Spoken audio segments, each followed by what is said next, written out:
मानधन नको। मी नेहा गायकवाड मेराभारा समाचारमध्ये तुमचं मनपूर्वक स्वागत करते। आज आपण आलेलो आहोत ठाण्याच्या शासकीय विश्रामगृहात आहेत आणि आपण इथे पाहतोय की इथे अनुसूचित वसतिगृह कर्मचारी वेतन श्रेणी कृती समितीच्या वतीने इथे आंदोलन होत आहे आणि त्यांचं आंदोलन काय आहे आपण त्यांच्याकडनं जाणून घेणार आहोत। तर सर काय सांगाल, काय आपलं आंदोलन आहे, काय आहेत मागण्या?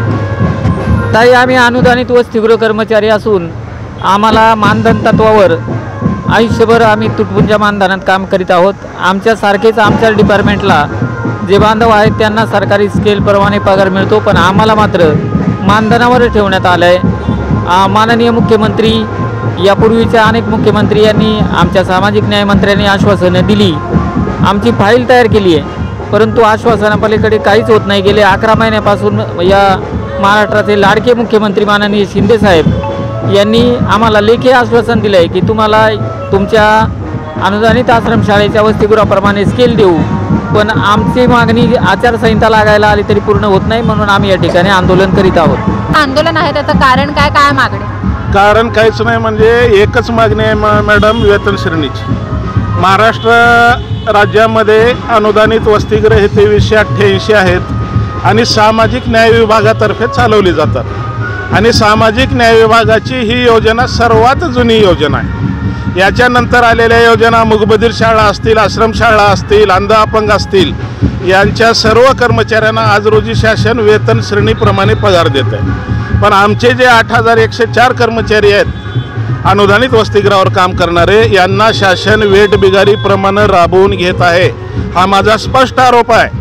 वेठबिगार प्रथा जरी कायद्यानं बंद केली असली तर शासन आम्हाला वेठबिगारप्रमाणे अतिशय तुटपुंजा मानधनावर 24 तास सेवा घेत आहे आणि हा आमच्यावर फार मोठा अन्याय आहे। म्हणून यासाठी आम्ही आझाद मैदान येथे आमचं धरणे आंदोलन चालू आहे आणि माननीय मुख्यमंत्र्यांचा जिल्हा म्हणून माननीय मुख्यमंत्र्याचं लक्ष लवकर जावं। न्यायप्रिय मुख्यमंत्री आहेत, आत्तापर्यंत सर्वांना या मुख्यमंत्र्यांनी न्याय दिला आहे आणि त्यांच्याकडे आम्ही फार मोठ्या आशेने इथं त्यांच्या स्वजिल्ह्यामध्ये गृह जिल्ह्यामध्ये आमच्या न्यायाच्या मागणीसाठी बसलेलो आहोत। सर, इथे ना अन्नत्याग आंदोलन आहे कुठेतरी, तर त्यामुळे जर इथे कोणाची जीवितहानी झाली त्याची जबाबदारी कोण घेणार? जीवितहानी झाली तर शासनाची जबाबदारी सर्व। मुख्यमंत्र्यांच्या ठाण्यात आलेला आहात आंदोलनासाठी, आंदोलनाचा कितवा दिवस आहे आणि काय? आंदोलन या ठिकाणी जवळपास 4 ते 5 दिवसापासून चालू आहे।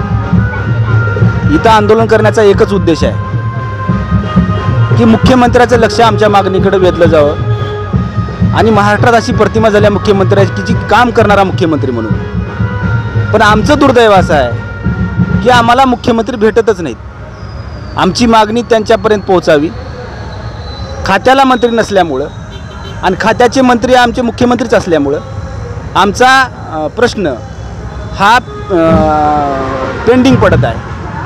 आमचा प्रश्न आता जर तडीच न्यायचा असेल तर स्वतःहून मुख्यमंत्री साहेबांनी याच्यात लक्ष घातलं तर हा प्रश्न मिटेल। एक प्रातिनिधिक स्वरूपात, कारण शाळा चालू आहेत, वसतिगृह चालू आहेत, म्हणून जरी संख्या कमी असली उद्यापासून कोणतेही लोक ऐकणार नाहीत आणि उद्या सगळे लोक, म्हणजे परवाच्या दिवशी दोन्ही ठिकाणी आझाद मैदान आणि ठाणे या ठिकाणी आमचे कर्मचारी भरभरून येतील आणि तेव्हा मग सरकारची अडचण होईल। तेव्हा आत्ताच माझी सरकारला विनंती आहे की याच्या बाबतीत लक्ष घालून, वेळीच लक्ष घालून आमची गंभीर दखल घेऊन आमच्या वेठबिगारपणा जगणाऱ्या जीवन जगणाऱ्या कर्मचाऱ्यांना न्याय द्यावा, एवढी कळकळीची विनंती करण्यासाठी आम्ही ठाणे आणि आझाद मैदान मुंबई येथे उपोषण करत आहोत। या संदर्भात तुमची कोणाची भेट झाली, कोणत्या अधिकाऱ्यांशी बोलणं झालंय, काही सकारात्मक उत्तर आले का?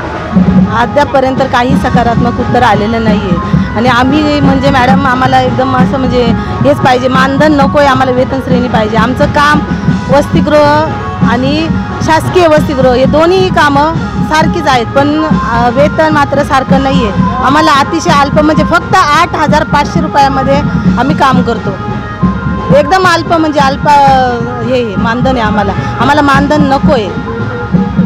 अद्याप इथं कोणी पण, आता पाऊस चालू आहे, 2-3 दिवस झाले, किती दिवस झाले, 8-10 दिवस जवळजवळ होत आलेले आहेत। तिथं महिला कर्मचारी आहेत, काही कोणी आले पण कोणी पण परत वसतिगृहावर मुलं आहेत आमच्यावाल्या, त्यामुळे कोणी 2-3 दिवस थांबून परत वसतिगृहाकडे पण त्यांनी गेलेले आहेत सर्व काही। कोणी मग इथं अजून कोणाचं आम्हाला हेच नाही आहे अजून अद्यापपर्यंत।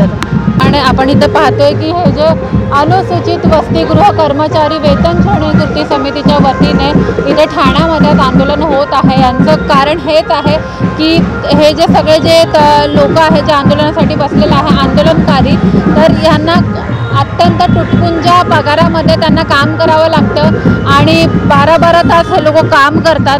त्यामुळे कुठेतरी त्यांची एक आशा आहे की इथे आझाद मैदानामध्ये यांचं आंदोलन चालू आहे तरीसुद्धा ठाण्यामध्ये आंदोलन करतात। त्याचं कारण हेच की लवकरात लवकर त्यांना न्याय मिळेल आणि त्यांच्या ज्या मागण्या आहेत त्या लवकरात लवकर पूर्ण होतील।